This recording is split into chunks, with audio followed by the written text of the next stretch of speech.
Some personal reflections on black magic. Welcome. I recorded this in September, having been stuck in Jakarta for some 6 months, awaiting my passport and visas, finally returning to Java for just 2 weeks before going to the UK that I've not visited in over 3 years.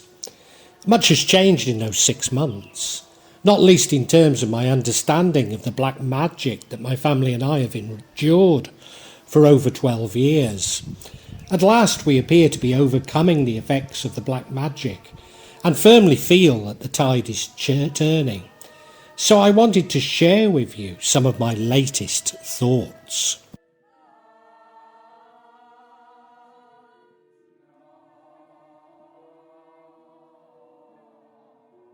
Black magic in Jakarta.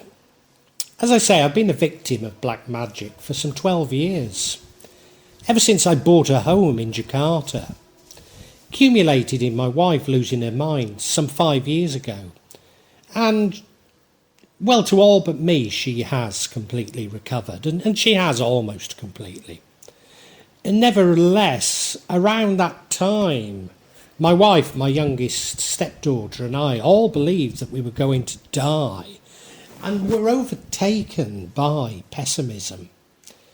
But to say that we're back to normal would be wrong. This experience is something that will stay with us for the rest of our lives. Maybe that was the whole point, that we should learn some important lesson in life.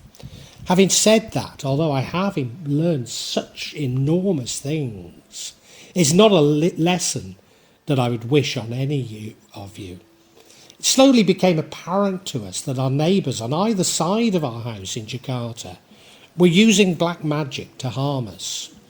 We were aware of many spirits in our home, even at times seeing these spirits and certainly interacting with them. Now, I'm using the word spirit because I'm still really uncertain if these are really ghosts, demons or jinn. But actually, I don't think it matters. You may have heard me talk in the past of seeing this categorisation and hierarchies as a sort of a Western or a human preoccupation, and not one that I necessarily share. One spirit that my wife actually named, and she had something of a realisation when she encountered that same spirit in one of the neighbours' houses.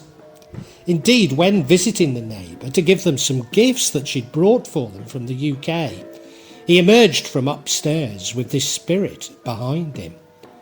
She always knew that he'd practiced the black arts, but this was the confirmation.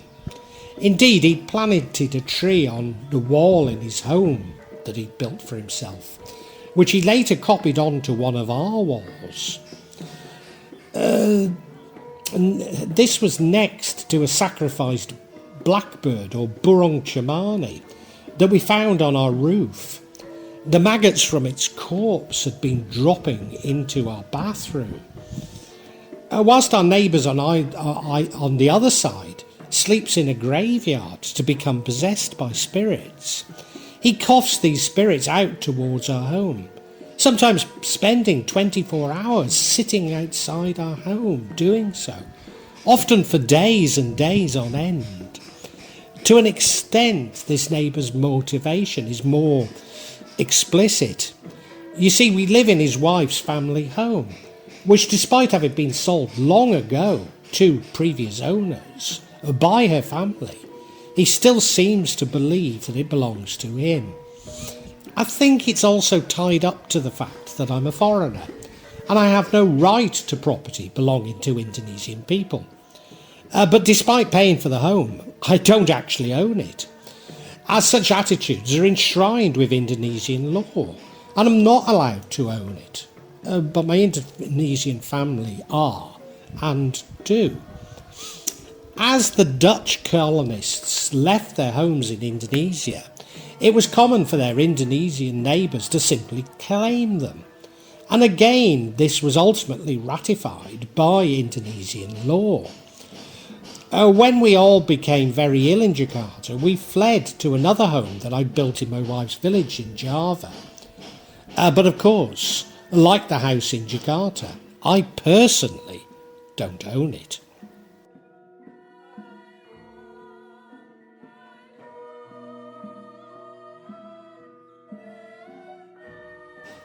Black magic in Java. I felt that the home in Java was a good refuge where my wife could recover, which she indeed did. But what this meant was abandoning our daughters. The youngest one was just completing her schooling, and the other one just completing her university in Jakarta. So it could not have come at a worse time for us. It was next to the home of my wife's Dukun or shaman brother, who we believed might be able to help us with her problems. But if anything, he seemed to be making them worse. We travelled the length of Java looking for solutions, but again every Dukun and Ustad that we visited seemed to make matters worse for us. My wife finally lost her mind and was admitted to hospital, with the psychiatrist managing to stabilise her, but certainly initially leaving her with the mind of a child. After leaving the hospital, a kindly Ustad was performing daily Ruqyahs on my wife, but eventually he gave up, saying that he could no longer help. Although during one Ruqyah, a Ruqyah is an exorcism, my wife mentioned Ayam Cemani, an all-black chicken. We tracked one down and she ate it, which maybe eased her torment for a little while. But was she trying to tell us something different? Did she not have to eat Ayam Cemani? I'm not sure. As my wife began to recover, one of the bizarre episodes was that she began to stand and walk like a monkey.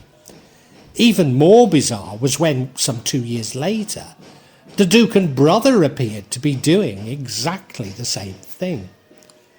Finally, we met with Parkano, a Kajawan healer, who seemed to completely understand what was going on. Or certainly my wife believed he completely understood it. You see, my wife had been inducted into Kajawan as a child by an elderly lady, and was possessed by many spirits who were actually protecting her. But Parkano suggested that these spirits needed to be removed, which my wife agreed to, and this really was the start of her recovery. You see, my wife had been inducted into Kajawan by an elderly lady who gave her a book explaining all of the spirits that were protecting her. But the Dukun brother had taken this book from her, refusing to give it back to her. Although we'd been aware of some black magic originating from Jakarta, we also began to realise that some was coming from this Dukun brother himself. Slowly we learned that raising our vibrations and being strong in ourselves, forgiving those who sent the magic, was our best protection and our best route to recovery. Quite recently I became aware that somebody had placed something one evening under the soil outside our bedroom. In fact, I heard them doing it, but there was a power cut at the time. It was a rainy, windy night, and I didn't venture outside to see what was happening, but I definitely heard it. Now, this seemed to be great interest to the local chickens, who would dig away at the spot where it was buried. On one visit to Jakarta, by which time we were spending much more time there, as my wife not unnaturally dearly misses her daughters, the Dukun's family told us they thought there were rats in our house. Now, this seems strange because although there are rats in the fields and many houses have rats, in Jakarta our houses often has rats, but we'd never had them in Java. Indeed, when we got back, we could see the holes through which they'd entered the house, but we quickly filled these. It was my wife's birthday, and we spent a night in Jogja, a very enjoyable night, I should say. But the holes had reappeared, as did the rats, confirming our belief that they'd been introduced by the Dukun's family. But my wife also started to feel her mind slipping once more. Now, a recurring theme of when you've been a victim of black magic is that you feel that events are repeating themselves. And maybe they are, but we don't feel them anything like as strongly, and as long as we're not fearful, they won't be. But when we visited Parcano, he said that this was due to the feathers of an Ayam Cemani being buried near our home. So it would seem that the Dukun brother had been the main source of our problems after all, and all along. There was little reason to spend so much time in Java any longer, and I needed to be in Jakarta to apply for my passport, which, as I say, took 4.5 months. Indeed, the passport and the visa took some 6 months to sort. So our stay was a long stay was unintentional, but this seemed to have played on the Dukun's mind. And not least, I had let it be known that we knew about the Ayam Cemani, and had no intention of hanging around in Java for him repeatedly to try and harm us. As we left Java, I was acutely aware of a massive amount of benevolence that we'd been largely keeping at bay. But yeah, I could feel more and more malevolence surrounding us and our home. But I felt we were strong and we were coping with it. But as we were leaving, I had a premonition that this would spill over to the other neighbours as we left. And it did. 3 people died in quick succession. One of them reporting seeing the spirit that was trying to kill him. And indeed, there were many reported sightings of spirits. People became convinced that it was our home that was haunted, although when we returned, we couldn't feel anything at all.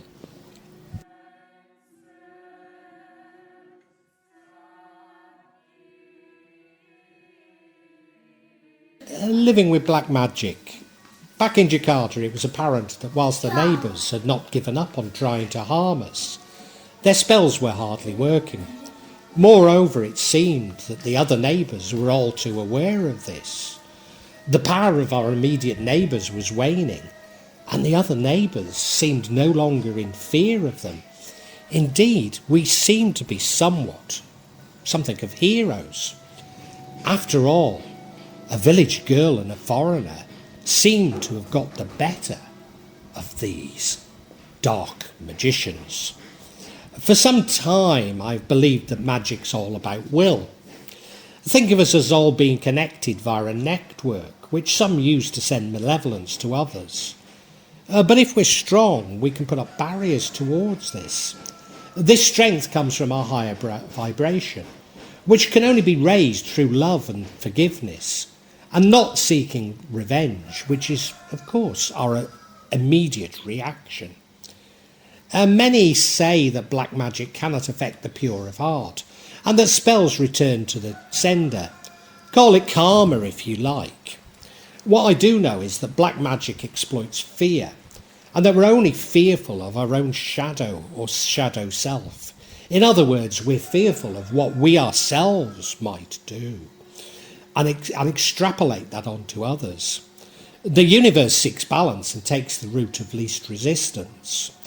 This is not a judgment of good and evil, but if the intended victim is without greed, jealousy or seeking revenge, chances are they will not be harmed. Generally, the spell will return to sender, because that is the path of least resistance. Although, as we found when we left Java, it spilled out to our other neighbours. Quite apart from knowing that revenge is the last emotion I should hold on to, I've also begun to appreciate the motivation for others using black magic. Much of the black magic used in Java comes from a tantric root, although in parts of Java it will come from a more Islamic root, and in other parts of Indonesia much more explicitly Islamic. Whilst the distinction between the left-handed and right-handed paths in Tantra are illusionary to true tantric practitioners. And many in Java use a left-handed tantric magic through greed and jealousy, even though that absolutely isn't what Tantra is really about. And you'll have heard me say before, if you enjoy it, you're not doing it correctly. I discussed the motivation to use black magic in other vlogs, magic and narcissism in Indonesia in particular. But to summarise, unlike the Protestant work ethic of the American dream, the Indonesian dream is about finding a shortcut, the quickest way to wealth. Just like the American dream, the myth is perpetuated within the media and popular culture. But unlike America, wealth and power in Indonesia are seen as things to be taken from others. There's no concept of a cake getting bigger or expanding the common good. Indeed, power is something to be exploited. If it wasn't to be exploited, why on earth would you seek it? It was then that I came across the legend of Gunung Kawi, and see my vlog on Gunung Kawi, turning your family into monkeys. This is a mountain where people offer the lives of their loved one in return for wealth. This is known as a pesugihan spell. Now, the ritual is performed in front of the monkeys on the mountain. It's believed that the victim will join them, becoming monkeys on the mountain when the blood contract has worked. Or if it fails, those making the spell will become monkeys on Gunung Kawi themselves. The inequality of wealth in Indonesia is on par with the United States. And in common with the United States, this produces a massive level of entitlement mixed with jealousy. Of course, this is increasing everywhere, and I'm wrong to pick out the United States and Indonesia, but it is particularly pronounced in both countries. And my final observation, and I've already alluded to it, is that as being a foreigner and an obvious victim for would-be santets, that's black magicians, Indonesia may not be the most racist country in the world, but at around the 14th, it's still pretty racist. This is exploited by the rich and politicians who claim that foreigners have stolen Indonesia's riches. And that's the reason why there is poverty in Indonesia, never pointing to the massively unequal distribution of wealth. Everyone believes this, and for most this means that individual foreigners, i.e. me, have riches beyond comprehension that they've taken from the poor of Indonesia, even though my 12 years in Indonesia have left me considerably poorer than most middle-class Indonesians.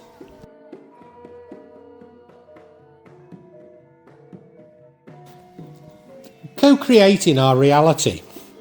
When we returned to Java, it was all too apparent that something had changed. As I say, we weren't aware of any spirits within our house. In fact, everything felt very normal, except that normally the Dukun and his family would rush towards us, anticipating gifts, which in the past we'd always brought for them. But they were giving us a wide berth. In fact, none have visited us in our home. However, the Dukun did come to my wife when I wasn't looking in the garden and apologised to her, kissing her forehead. He mentioned that he would try to make amends with her and with our oldest daughter. Now, our oldest daughter keeps well away from the paranormal, but broke her leg when young and it's not healed properly. In fact, it's becoming worse, and the cost of the operation is well beyond me, possibly making her walk a little like a monkey. And certainly since graduating, she doesn't appear to have had much luck in life at all. Now, I'm not sure if I believe this, but the Dukun and our neighbours in Jakarta do believe this, and that's what's important. And that is that a contract with the paranormal, be it a jinn, a ghost or a monkey, is a contract and cannot be broken. I have often said that telling the truth is more important within the paranormal than life and death. So maybe that's where it comes from. Indeed, should the contract be broken, it'll bring about 7 generations of bad luck, call it karma if you will, or retribution. So the Dukun and the neighbours have to deliver our blood, or the contract will fall on either them or their immediate family. Hence their persistence, especially the neighbour who sits outside our home for 24 hours a day. Now the Dukun must be well aware of this. So when he said he would make amends, does he really mean that he's going to return to Gun and Cowie, offering himself in place of my wife and eldest daughter? Well, I don't know. It's not for me to speculate.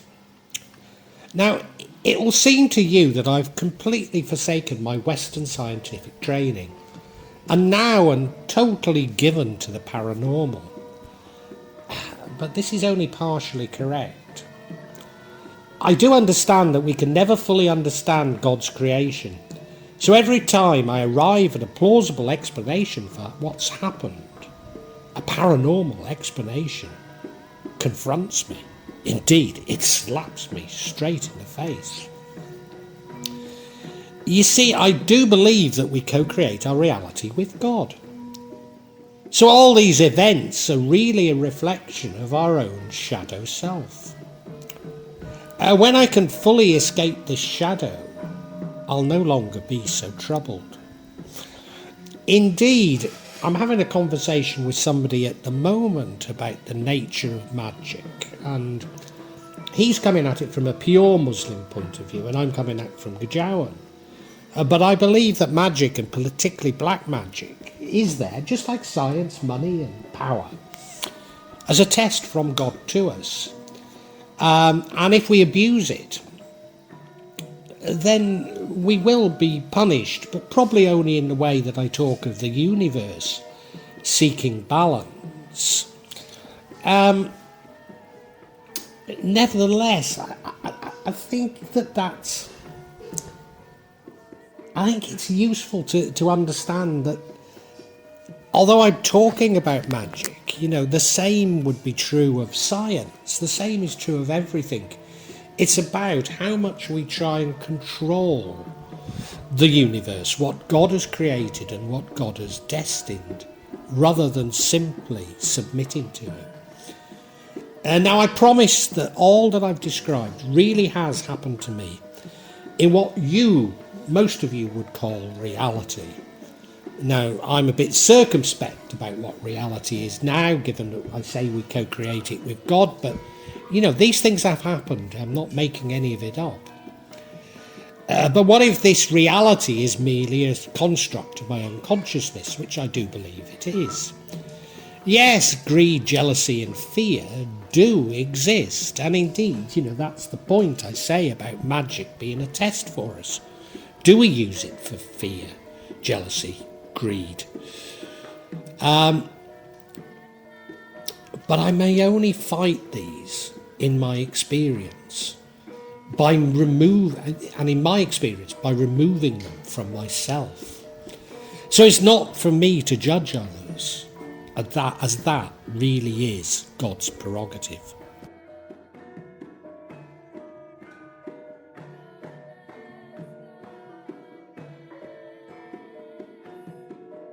Well, I hope you've got something from this. I dare say it's challenged many of you. But I hope you understand I've tried to be firm. Yes, some is conjecture, but I have tried to base this on what I can glean as being facts, and I've tried to be fair in presenting them. It's a part of the real magic of Java, which originally I thought would show rituals in Java and would only be cut every 2 or 3 months. But what I decided to do was expand the concept to talk about things of interest. So now it's happening every 2 or 3 days. So if you have enjoyed this, or at least got something from it, if you can pass a comment and hit the like button, and if you've really enjoyed it, if you could subscribe to my channel, hit the bell and you'll get future notifications. And what I want to do is thank you so much in anticipation for that.